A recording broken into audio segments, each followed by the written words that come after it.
आज हम बनाने वाले हैं एक होममेड स्काई शॉट। तो सबसे पहले एक पेपर को अच्छी तरह से रोल कर लेंगे। अब इसके साइड वाले हिस्से में ग्लू लगाकर चिपका देंगे। इसके पीछे से एक पेपर का बॉल बनाकर लगा देंगे। अब इसे ग्लू गन से अच्छी तरह से चिपका देंगे और मैच बॉक्स के स्टिक में से बारूद को निकाल लेंगे। मैच स्टिक के पाउडर को निकाल दिया। अब इसे अच्छी तरह से पेन से रोल कर इसे फाइन कर लेंगे। अब मैच स्टिक के पाउडर को इस पेपर के रोल में डाल देंगे। अब इसके ऊपर एक मिर्ची पटाखे को डाल देंगे। अब इसके साइड में ग्लू लगाकर पेपर को चिपका देंगे। इसके नीचे वाले हिस्से में छेद कर फ्यूज लगा देंगे।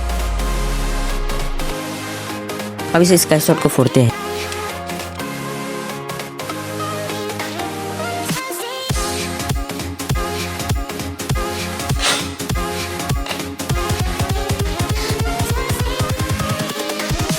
Here we go.